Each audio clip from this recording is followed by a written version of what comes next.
नमस्कार साथियों, आज हम संस्कृत के नए टॉपिक उपसर्ग पढ़ेंगे, जिसमें हम समझेंगे कि उपसर्ग कितने हैं संस्कृत में और उनका प्रयोग कैसे कैसे किया जाता है। और अगर हमारे इसमें से प्रश्न आता है रीट के अंतर्गत तो हम उसको कैसे हल करेंगे, उसको कैसे देखते ही पहचान लेंगे। तो देखिए उपसर्ग क्या होता है उसके बारे में अभी हम जानेंगे। तो उपसर्गाणाम ज्ञानम यानी उपसर्ग का ज्ञान है। तो उपसर्ग की परिभाषा जो है वो है उपसर्गा क्रिया योगे। उपसर्गा क्रिया योगे यानी उपसर्ग वे शब्द या शब्दांश होते हैं जो किसी धातु के आगे या क्रिया के आगे जुड़कर उस पूरे वाक्य या वाक्य का अर्थ बदल देते हैं, उसे उपसर्ग कहते हैं। जैसे कोई शब्द है आ, जैसे गच्छति, तो आ लगते ही आ गच्छति हो जाएगा। उसके अंतर्गत देखिएगा अपने संस्कृत के अंतर्गत 22 उपसर्ग होते हैं। 22 उपसर्ग के अंतर्गत कौन कौन से होते हैं देखिएगा। प्रथम है प्र, परा, अप, शम, अनु, अव, निश, निर, दुस, दूर, वी, आड़ या आ, नी, अधि, अति, शु, उत, अभि, प्रति, परि, उप और अपि। ये संस्कृत के अंतर्गत 22 उपसर्ग होते हैं। और इन उपसर्गों का क्या क्या अर्थ होता है, किस उपसर्ग का प्रयोग हम कैसे करेंगे देखिएगा। जो प्र उपसर्ग है उसका अर्थ होता है अधिक, तत्कृष्ट या पूरी तरह। तो इसका जब उदाहरण आएगा तो कैसा आएगा देखिए, प्रहर्ति, प्रधन हर्ति, या प्र उपसर्ग हो गया यहाँ पे। प्रलपति, प्रधन लपति, प्राप्य, प्रधन अप्य यानी प्राप्य हो जाएगा ये। फिर देखिएगा दूसरा उपसर्ग है परा। परा का अर्थ होता है निषेध, विरोध, पीछे या उल्टा। इसके ये अर्थ होते हैं। और इसका उदाहरण देखें हम तो परा जयते यानी पराधन जयते हो जाएगा। फिर देखिएगा तीसरा जो उपसर्ग है अपना अप। तो अप का अर्थ होता है जो वाक्य में प्रयोग होगा तो उसका अर्थ क्या निकलेगा, उसके अंतर्गत देखिएगा हीनता, न्यूनतम, दूर और बुरा। इन अर्थों में ये प्रयोग होगा। जैसे इसका उदाहरण है अपहर्ति और अपमान। अपधन हर्ति और अपधन मान यानी किसी को शर्मिंदा करना या उसका अपमान करना। फिर देखिएगा चौथा है अपना सम उपसर्ग। सम उपसर्ग का अर्थ होता है अच्छा, संपूर्ण, उत्तम और साथ। इन अर्थों में सम का प्रयोग होता है।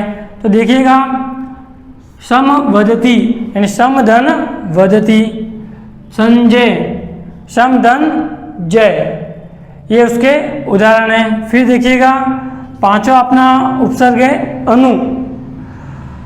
अनु का अर्थ होता है पीछे या प्रत्येक साथ।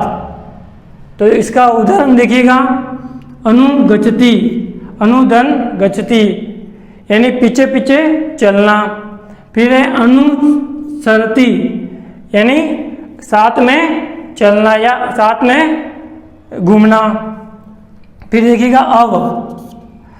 अव का उपसर्ग का अर्थ होता है समझना या नीचे।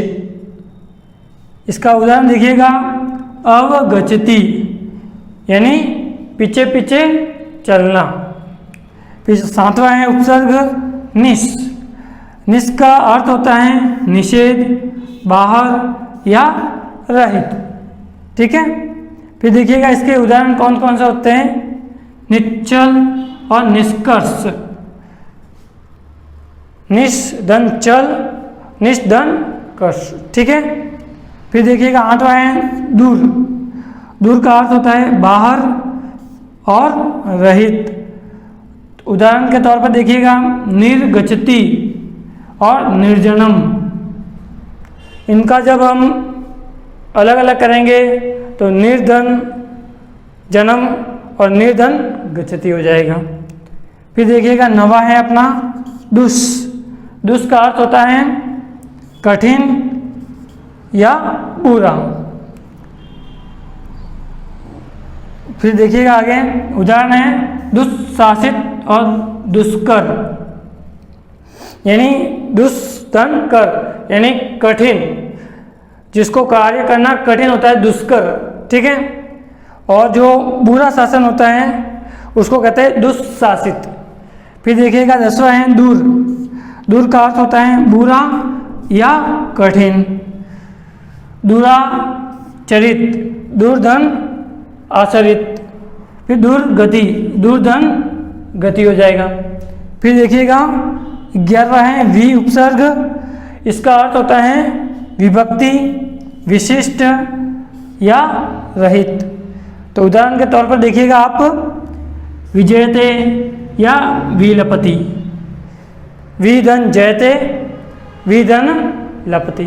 फिर हम आगे बढ़ते हैं इसी उपसर्ग के आगे 12वां अपना उपसर्ग है आड़, जिसको आ उपसर्ग भी कहते हैं। फिर देखिएगा इसका अर्थ क्या होता है सीमा, ग्रहण या विरोध। ये आ उपसर्ग के अर्थ होते हैं। इसका उदाहरण है आ गच्छति, आधन गच्छति यानी आ जाना।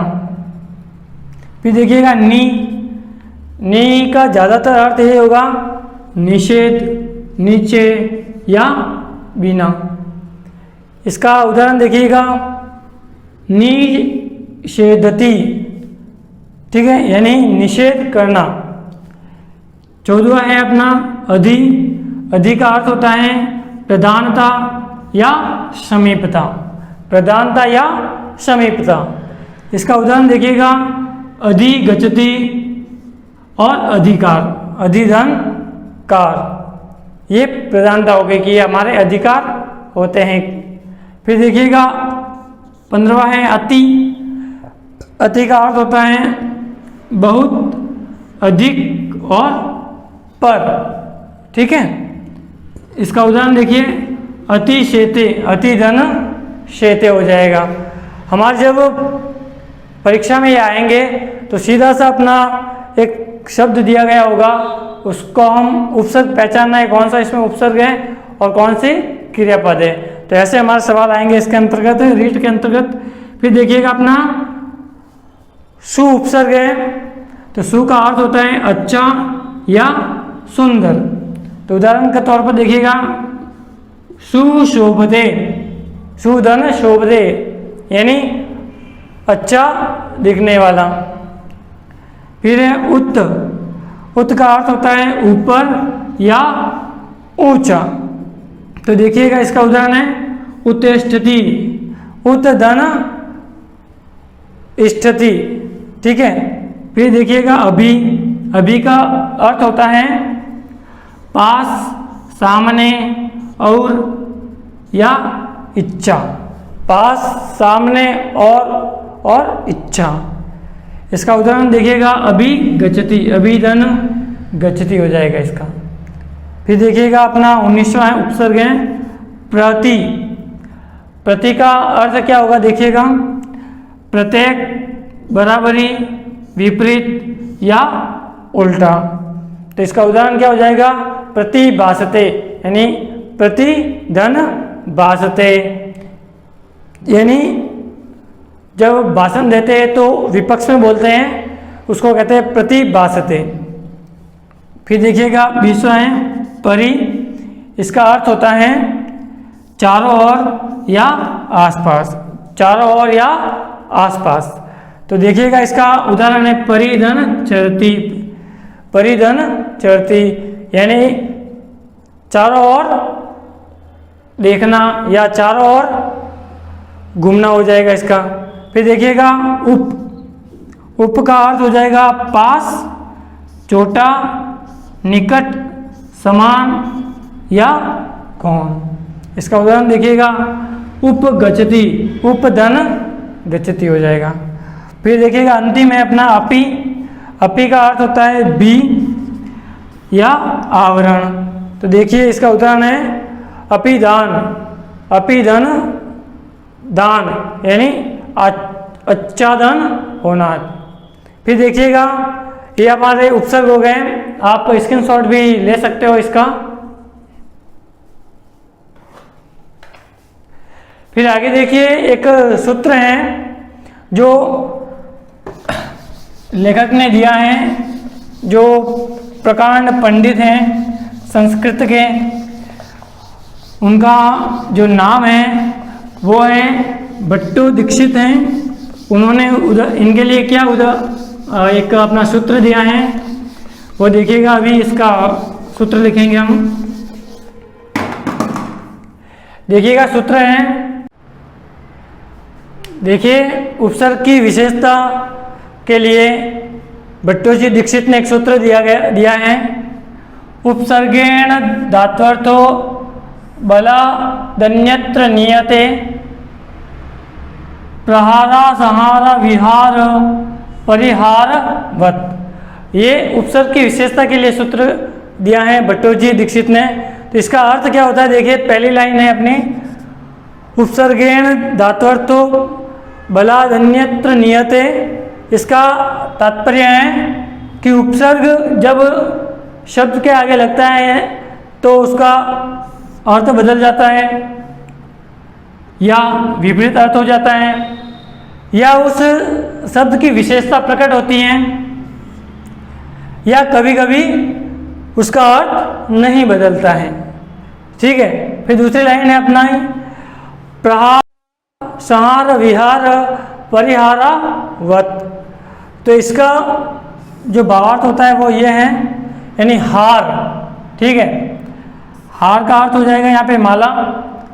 फिर हो जाएगा प्रहार, प्रहार में प्र उपसर्ग है, हार के आगे प्र उपसर्ग लगाए हैं, प्रहार यानी आघात करना हो जाएगा। फिर हार के आगे ही आ उपसर्ग लगाए हैं तो आहार हो जाएगा, आहार यानी भोजन हो जाता है। फिर देखिए हार के आगे स उपसर्ग लगाए हैं, ठीक है, सम, तो संहार यानी हत्या हो जाती है।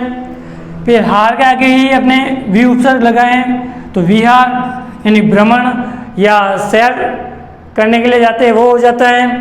फिर देखिए हार के आगे परि उपसर्ग लगाए हैं, परिहार, तो परिहार का अर्थ होता है हटाना या छोड़ देना होता है।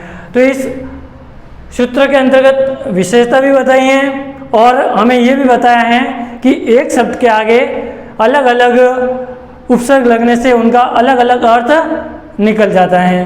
ठीक है। फिर देखिएगा कुछ ऐसे भी उपसर्ग होते हैं, यानी ऐसे जो शब्द होते हैं उनके अंतर्गत एक से ज़्यादा उपसर्ग भी लगे होते हैं, यानी कहीं कहीं एक लगा होता है, कहीं कहीं दो भी लग जाते हैं। तो देखिए ऐसे भी कुछ शब्द हैं जो देखिए अपना जो शब्द है व्यवहरति, व्यवहरति यानी एक से ज़्यादा उपसर्ग, एक से ज़्यादा उपसर्ग लगते हैं तो उनको अलग अलग कैसे करेंगे। जैसे हमारा ये शब्द है व्यवहरति, तो इसके अंतर्गत कितने उपसर्ग हैं। जैसे हमारा रीट में आ गया व्यवहरति, तो इसको उपसर्ग अलग अलग करने पड़ेंगे हमें। तो हम कैसे करेंगे देखिए, तो व्य यानी वी उपसर्ग हो गया, व्य, फिर क्या हो गया देखिए व्य अ की आवाज आ रही है, धन अ, फिर धन, फिर पीछे क्या है व्य धन अ धन हरति, हरति। तो इसमें उपसर्ग कितने हैं अपने, दो उपसर्ग है, वी और अ, ये सब मिलके क्या हो जाएगा व्यवहरति। जैसे देखिएगा एक और शब्द है अभिनिविशते, अभिनिविशते, तो इसके अंतर्गत कितने उपसर्ग है देखिएगा। पहला तो ये सीधा सा दिख रहा है, देखते ही पता चल रहा है कि अभी है, एक उपसर्ग तो अभी हो गया, ठीक है। फिर दूसरा क्या कौन सा हो जाएगा देखिए नी, नी हो गया। फिर पीछे कौन सा शब्द है? विशते, धन विशते, तो इसके अंतर्गत भी दो उपसर्ग हो गए, अभी और नी।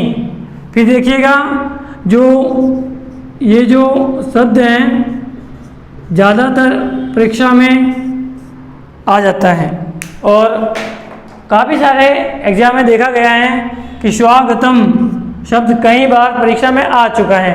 तो इसके अंतर्गत कितने उपसर्ग हैं? तो ऐसे सीधा सा देखें तो हम लिख लेंगे स्व, लेकिन इसमें स्व नहीं होता है। इसके अंतर्गत कौन सा होता है देखिएगा, स्व के अंतर्गत होगा सु,